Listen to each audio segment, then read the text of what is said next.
partager un songe que j'ai eu. Mais cette fois-ci, ça me faisait penser aux 3 jours d'obscurité. Enfin, il y en a qui l'appellent comme ça, 3 jours d'obscurité. Ce qui me pose question, c'est que, comme dit, moi, en septembre, je n'avais eu aucun songe, aucune réelle confirmation par rapport à l'enlèvement, alors qu'en septembre, tout le monde en parlait. J'ai eu une expérience qui me montrait quelques secondes avant l'enlèvement, comme j'avais raconté par rapport à ce gros astéroïde que je voyais passer au-dessus. Mais pour moi, il ne tombait pas en France. Pour moi, je ressentais plutôt vers l'Atlantique, quelque chose comme ça. Et en fait, dans 200 mètres, au rond-point, continuez tout droit sur rue de Rummersheim, D30. Pour avoir éventuellement une confirmation, pour avoir des signes. Mais en fait, je n'avais pas de réels signes par rapport à septembre. Je n'ai eu aucune date dans mon expérience, dans cette espèce de songe conscient où on m'avait montré ce qui se passait quelques secondes avant l'enlèvement. Donc, ça me pose question parce que depuis le mois d'octobre, j'ai très régulièrement des songes qui sont liés soit aux tribulations, soit à l'enlèvement, soit, comme ce que je vais vous raconter là, aux 3 jours d'obscurité. Enfin, entre guillemets, hein, parce que je dis 3 jours d'obscurité parce que c'est comme ça que beaucoup l'appellent. Donc, en gros, j'étais dans le salon. Ma mère était aussi présente avec moi dans le salon. Et d'un coup, par la fenêtre, c'est une fenêtre qui donne vers nos voisins, c'était tout sombre. C'est comme si... dans 600 mètres, prendre à droite sur rue du village, D30, panneau vers Reitwiller, Truttersheim. Qui parle, je suis vraiment désolée. C'est comme si, admettons, tu es en pleine journée et d'un coup, tout est sombre. Comme si il n'y avait aucune lumière d'un coup, quoi. Et quand j'ai vu ça, j'ai entendu un cri. Il y a eu un seul cri, mais on va dire que ce cri était assez important pour comprendre qu'il se passe quelque chose on va dire, qui fait peur, d'assez terrifiant. Et ce qui est logique, puisque effectivement, si, imaginons, on est, je sais pas moi, en train de marcher à l'extérieur, en pleine journée. Prendre à droite sur rue du village, D30, panneau vers Reitwiller, Truttersheim, puis prendre à gauche sur D30. Comme si on avait éteint la lumière, tu vois ce que je veux dire?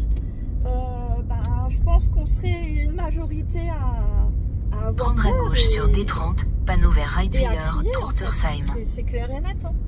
Donc j'ai entendu un cri. Continuez pendant 3 km. Et à ce moment-là, vraiment très rapidement, dans les secondes qui ont suivi ce cri, j'ai compris ce qui était en train de se passer. Dans mon expérience, je comprenais ce qui était en train de se passer. Et je comprenais l'urgence d'appeler le Seigneur Jésus-Christ. Je comprenais cette urgence. Donc je regardais ma mère, c'est comme si je lui mettais les mains sur les épaules, j'étais face à elle. Et tu sais, quand tu te mets face à quelqu'un, tu lui mets les mains sur les épaules parce que tu veux lui dire quelque chose d'important, tu veux capter son attention très rapidement, très rapidement. Et j'essayais en fait de dire à notre Père ou de dire au nom de Jésus-Christ et tout. J'essayais, mais ça ne sortait pas. Ça n'était pas possible de ma bouche. Je ne pouvais pas. Alors que j'ai déjà eu pas mal d'expériences où quand je priais, ça faisait partir on va dire le mal, hein, les esprits, etc. Dans mes propres songes conscients que j'avais, quand je faisais une prière à notre Père, quand j'appelais Jésus-Christ, toujours il arrivait. Mais là, tu ne pouvais pas dire un mot, ça ne sortait pas. Et là, paf, je me suis réveillée. J'ai compris qu'en fait, c'était pour me montrer que durant cette phase, que certains appellent les jours d'obscurité, c'est comme si il serait très difficile d'avoir de l'aide puisque, comme je disais précédemment, pour le moment, on a encore le Saint-Esprit sur la terre, on a encore en fait la présence de Dieu. Par contre,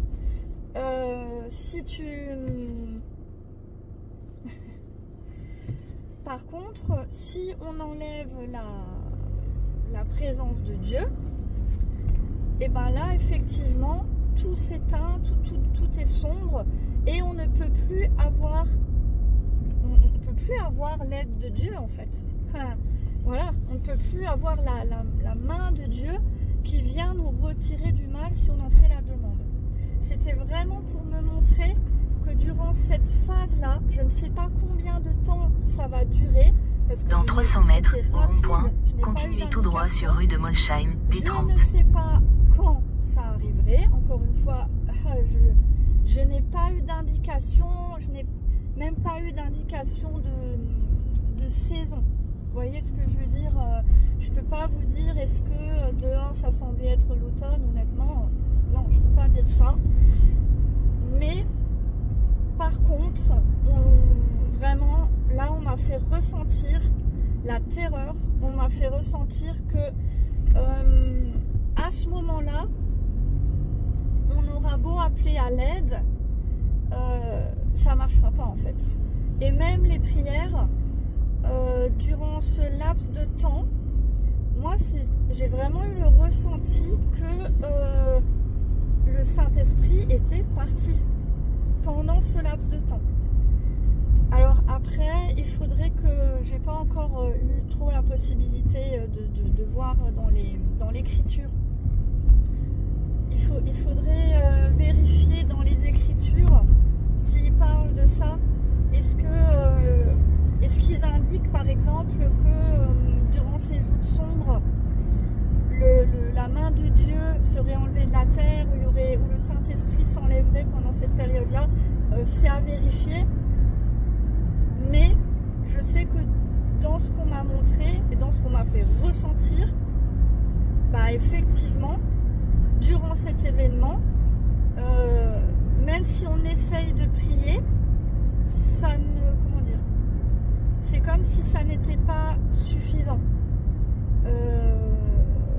C'est dur d'expliquer avec des mots. Bon, après, je ne pense pas que c'est quelque chose qui durerait dans le temps. C'est pour ça que, effectivement, je pense que vraiment ça peut être lié aux 3 jours d'obscurité. Que peut-être pendant 3 jours, la main de Dieu serait complètement enlevée de la terre pour qu'on se rende compte que quand on enlève en fait la lumière de Dieu, eh ben, il n'y a plus de vie, il n'y a plus, tout est sombre, il n'y a plus d'aide, il n'y a plus d'espoir. En fait, pour que les gens se rendent compte de ce que c'est que de vivre sans aucune présence de Dieu le Père Tout-Puissant. Donc voilà, je voulais partager ça avec vous. Maintenant, je voulais juste aussi dire, par rapport au sujet de l'enlèvement de l'église, je sais qu'il y a des nouvelles dates qui sont mises en avant. Bon, après moi, qu'est-ce que j'en pense? Moi, franchement, ce que je dirais, c'est toujours pareil. Il vaut mieux prier personnellement, avoir une approche avec Jésus-Christ personnellement, plutôt que de tout fier sur une personne extérieure à nous-mêmes.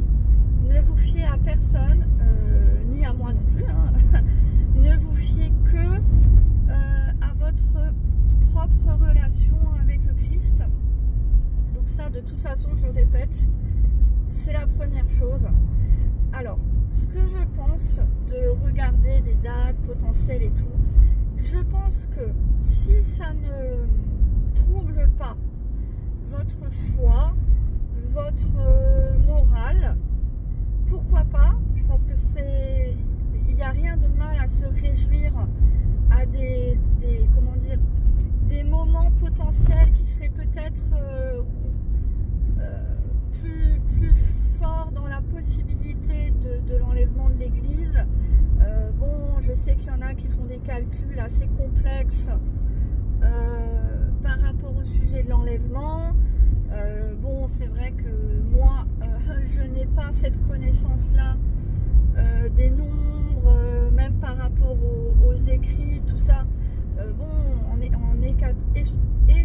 oula, je sais plus comment on prononce. Enfin, l'étude de tout ce qui est prophétique. Dans 300 mètres, au rond-point, continuez tout droit pour rester sur D30. Donc, moi, c'est pas moi qui pourrais vous enseigner là-dessus. Je pense que si ça n'impacte pas votre foi, si ça n'impacte pas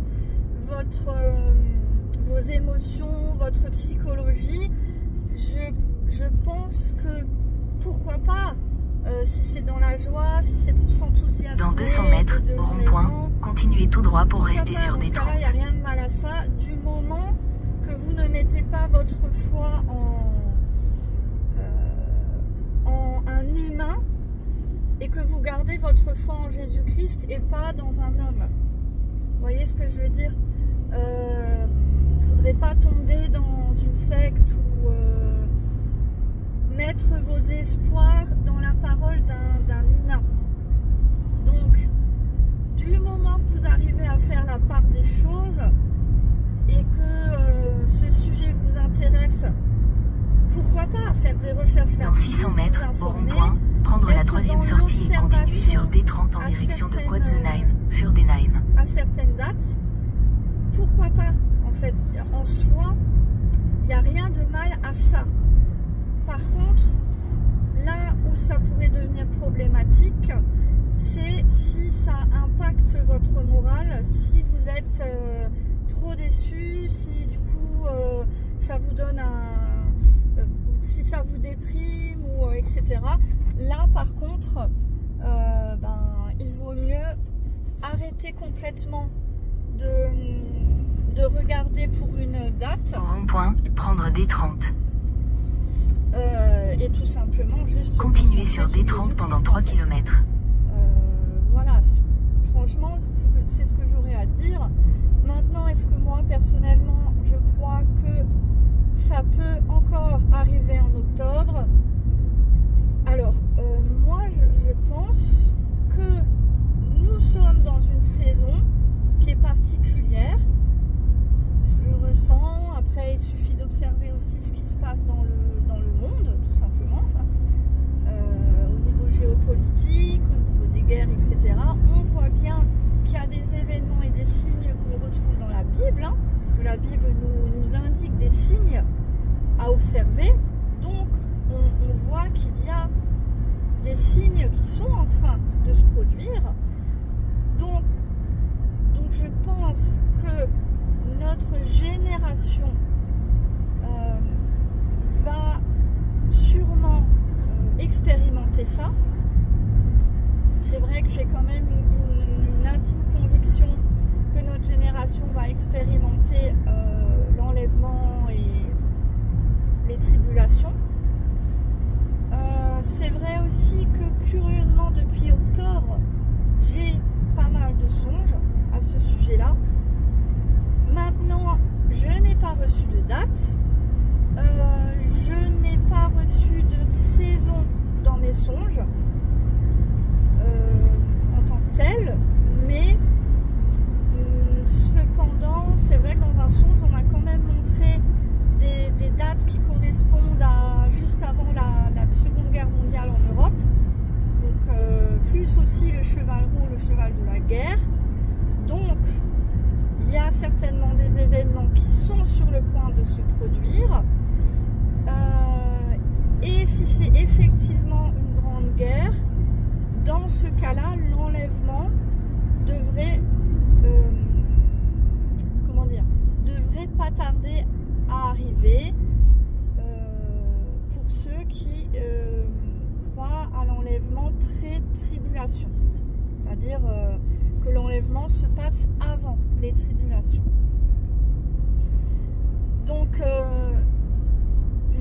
pense que c'est possible que nous soyons dans la saison, mais attention,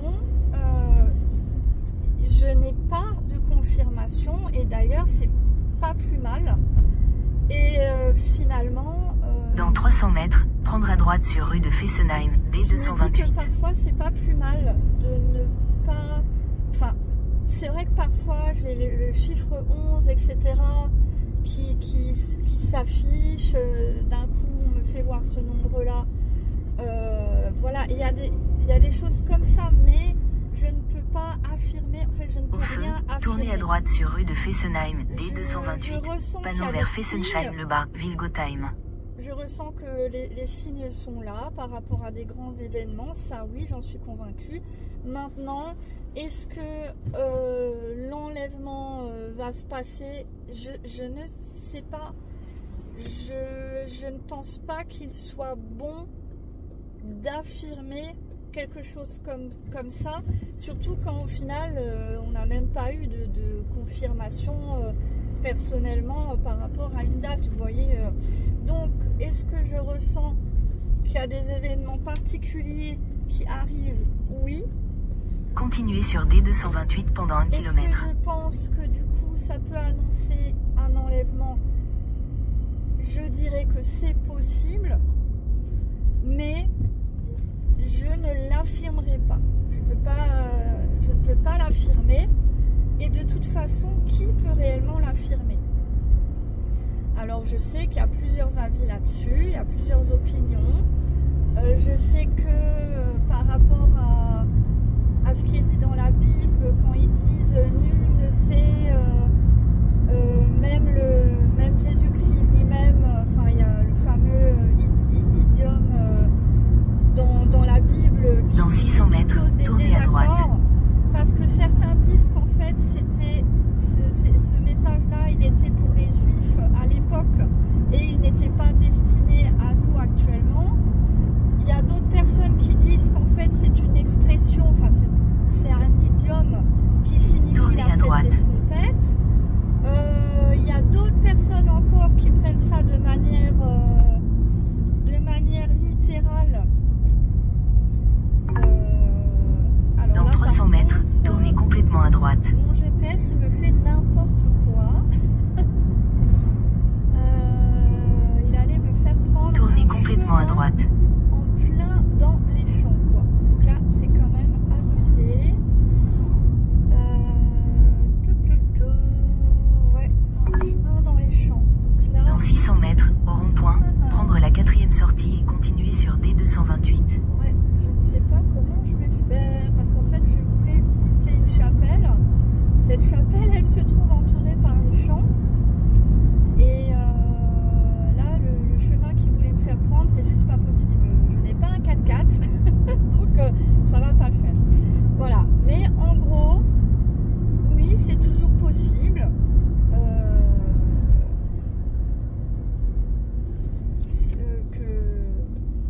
Que l'enlèvement arrive ce mois-ci. Pourquoi pas? Dans 600 mètres, tournez à gauche. Il y en a qui disent aussi que ça peut arriver tous les jours. Donc, pourquoi pas?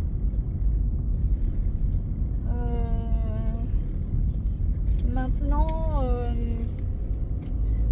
moi je dirais, on ne peut pas non plus se focus sur une seule date. Parce que non, en fait, de toute façon, c'est Dieu qui a les cartes en main.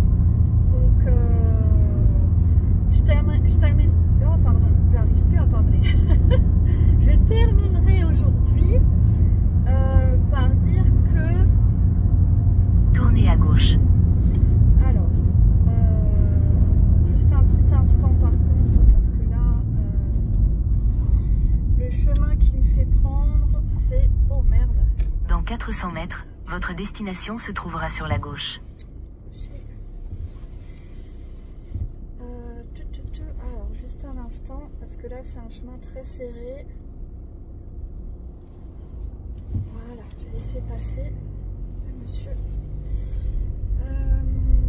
Bon, j'espère que je vais atteindre de la chapelle parce que je vous avoue, je suis pas très rassurée quand on me fait rouler sur des routes dans les champs, parce que j'ai déjà eu une expérience où ça a patiné. J'ai failli rester vraiment coincée dans la boue hein, avec ma voiture. Donc je me méfie maintenant hein, de Google Maps, des chemins qui me fait prendre. Voilà, voilà. Mais du coup, je m'excuse pour cette vidéo qui part un peu dans tous les sens. Ah, ça y est, enfin j'y arrive. À la bonne heure. Votre destination se trouve sur la gauche. Écoutez, pour le moment, par contre, encore faut-il que je vois où me garer. Voilà, voilà. Ce que je voulais vous dire pour terminer cette vidéo aujourd'hui, c'est d'essayer de ne pas tomber dans comment je pourrais dire ça. Je sais que malheureusement, parce que je trouve ça bien triste, entre les chrétiens, il y a beaucoup de jugements, beaucoup de pointage, tu sais, tout le monde pointe le doigt vers telle ou telle personne. Oui, un tel, il a dit ça, l'autre, il a dit ça, nanana, bref. Et au final, je suis en train de me demander si j'ai la possibilité de me garer là ou pas. Au final, c'est pas ça qui importe. Ce qui importe, c'est essayer de se rapprocher de Jésus-Christ, ou essayer de fortifier notre foi, notre relation avec Dieu. C'est ça qui importe vraiment. Et après, pour le reste, les divergences d'opinion, etc., je pense qu'il faut essayer de s'extirper de ça. Parce que sinon, ça nous tire vers le bas, ça nous énerve encore plus, ça nous stresse encore plus, ça nous déçoit. Surtout quand c'est entre chrétiens, ben, je trouve que c'est encore plus décevant. On se dit, mais attends, normalement, quand tu as la foi, d'ailleurs, peu importe ta religion, normalement, quand tu as la foi, tu es en recherche plutôt de paix, de conciliation, être dans le respect, dans la prise de recul et être juste concentré sur ta foi, comment dire, sur l'amour de ta foi, l'amour de la création, on va dire. Donc, c'est encore plus frustrant de voir qu'il y a des personnes qui se disent croyantes, mais qui au final retournent très vite leur veste et sont très promptes à dire des critiques parfois très violentes envers ses frères et sœurs, alors que finalement, je pense que dans les temps que nous vivons, ce serait pas la chose à faire. Je pense que ce n'est pas ça qui va faire avancer la foi, bien au contraire. Plus il y aura de divergences, plus les gens ils seront irrespectueux entre eux, plus les non-croyants ils vont dire ah mais vous voyez même entre croyants ils se respectent pas, nanani nanana. Donc en fait au final c'est vraiment pas la bonne chose à faire, je pense. C'est pas pertinent du tout. Maintenant je sais que on est humain, on reste humain, donc il ne s'agit pas d'être parfait, personne n'est parfait. Moi-même, j'ai mes émotions, parfois, ça peut être avec des gens que je croise, qui se comportent d'une manière pas toujours très, très cool, qui font que parfois, oui, ça, bien sûr que je m'agace, bien sûr que je m'énerve, bien sûr que, surtout avec l'hypersensibilité, en fait. Donc, bien sûr, mais... Par contre, de là à l'afficher sur internet, à faire des vidéos titrées avec telle ou telle personne pour pointer du doigt, nanani, mettre l'opprobre sur telle ou telle personne, il y a quelque chose qui ne va pas pour moi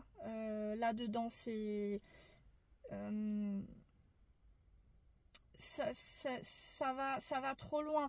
Là, on est carrément dans la volonté de nuire. Ce que je veux dire, c'est que là, pour moi, on serait carrément dans la volonté de nuire. Je vais m'arrêter là pour aujourd'hui. Je suis en train de me rendre compte que, en fait, je ne suis pas à la bonne chapelle. Ce n'est pas celle-là où je voulais aller. Mais bon, ma foi, c'est comme ça. Donc écoutez, hein, tous les chemins mènent à Rome. Donc bon, ben, je vais essayer de me laisser guider. Et on verra bien. Donc je vais vous laisser pour aujourd'hui. Soyez bénis. Ciao, ciao.